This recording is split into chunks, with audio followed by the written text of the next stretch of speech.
class. Okay, so we are now going to move forward and look at the preview section of yesterday's lesson, and I'm going to help walk you through finding solving each generic rectangle puzzle. So when we look at this problem here, this generic rectangle puzzle, we notice that they've given us not only some factors, they've given us a little bit of information, but not all of our information that we need. So we're going to start with the first section here, and we have 30 as a factor, and we have 1,500 as a product. And so we need to decide what is the other factor that we multiply 30 by to get a product of 1,500. So this might actually, this number looks big, but if you look at it, we could decompose it and break it apart ourselves and make friendly numbers and realize that, well, how many threes are in 15? Okay, and so I know that using my multiplication knowledge that 5 times 3 gives me 15. And so in order to get 1,500, I would need to multiply 50 times 30. And 50 times 30 gives me 1,500. Okay, so now I have a new piece to my puzzle. And now I can go and I can say, well, if 30 times 50 gives me 1,500, what times 50 is going to give me 250? Again, 5 times what gives me 25? It's going to be 5 times 5 gives me 25. So 5 times 50 gives me 250. All right, now I am really on the home stretch of solving this generic rectangle puzzle, and now I just need to solve the areas here for 30 times 4 and 5 times 4. So 30 times 4 is, 3 times 4 is 12, and then I add that extra 0, so I have 120. Then I can say 5 times 4, well, that's the easy one, that's 20. So now I have all of my products here contained within my generic rectangle. Now it says for each part, write a multiplication sentence as you did in problem 2-72. Okay, so again, let's remember when we were learning to decompose our numbers to use the generic rectangle to solve these problems, these multi-digit multiplication problems, we would always decompose them because 30 plus 5 is 35. So we say 35 times 50 plus 4, that gives us 54,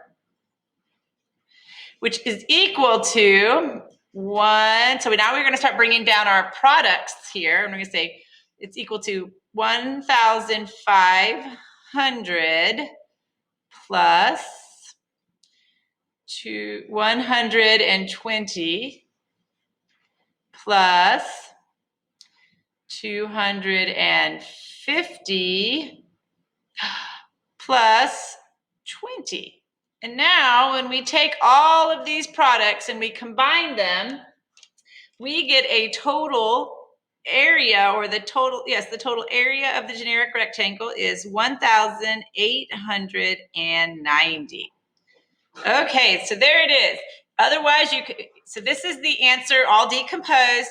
35 times 54 is equal to 1,890. Okay, moving along over to B. Again, this one's a little intimidating because there's a lot of missing information, but they still give us enough. So what I found was the easiest step and the easiest approach is first taking it section by section. So 40 times what gives me this? Well, I have no idea. There's a lot of things that 40 times whatever could equal. I do know that whatever it is, it has to be able to multiply by another number and give me 1,600. But still, I don't have enough information at this point, so I'm going to leave this part alone, and I'm going to go into this next column here. And again, I can figure out right here that I can say, well, 40 times what gives me 2,400. Okay, that's a bigger number, so I'm gonna decompose it and look at an easier, a friendlier number, and I'm gonna say 44 times what gives me 24. I know that 4 times 6 gives me 24. And so it's going to be 40 times 60. So 40 times 60 gives me 24. Okay, so I now have a new piece to my puzzle. Going down to this next column, I don't have any information here to know what to multiply 60 by to get a product in that column. So I'm going to move on along to the next column. And here they actually gave me a product. They said that this column is 56. So I'm going to look at what's up here at the top, and I have a factor of 7. So I say, what times 7 gives me 56? So 8 times 7 gives me 56. So I know that this factor here needs to be 8. Wow, okay, now I've got this one new important piece of information, and like my eyes are opening. I'm kind of starting to see it now. So let's look at this. Let's look at 8 times what gives me 1,600. Well, what times 8 gives me 16? And that's 2. Okay, so how many zeros? If I'm going to add 2 times 8 gives me 16, but 8 times 2 gives me 16, but 8 times, how much bigger of bigger of a number does it need to be to give me 1,600? And we have these 2 zeros here, so we know we need to add 2 more zeros. So 8 times 200 gives me 1,600. Okay, now we're cooking. Now we're really cooking here, and we can say 40 times 200. What's 40 times 200? Well, what's 4 times 2? Start there. Let's break it down simple. We have 4 times 2 is 8, and now we have 3 zeros we have to drop down to bring. We have 8,000. Okay, now moving along. See, now our puzzle, it's like we're at the end there. We're finding all the pieces. It's really I'm feeling more comfortable with this. So again, so we have 40 times 7. 40 times 7 is what? 40 times, okay, that's a big one. How about 4 times 7? 4 times 7 is 28. And then we just add that extra 0, and we have 280. Okay, one more section here. 8 times 6. 8 times 6 is 480. Okay, so now we have all of our factors, and we have our decomposed factors and all our products. So I'm going to bring this one. I'm going to do a little arrow so you guys know where I'm putting this at. So down here, I'm going to say 267 times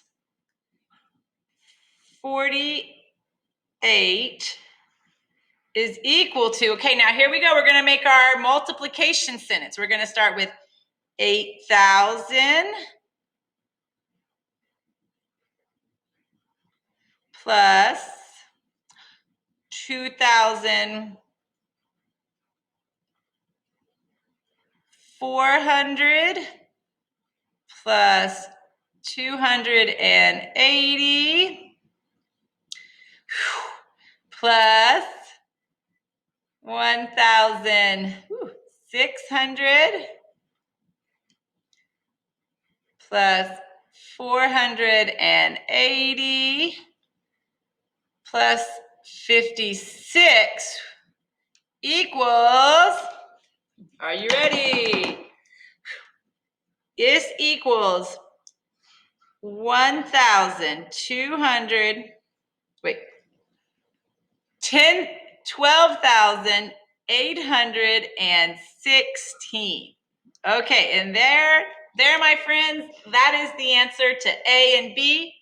I will be adding 2 more problems of this sort to this lesson, and would like for you to work on those to turn in for tomorrow. Okay, again, if you need any help, I'm always here to support you. Thank you. Bye-bye.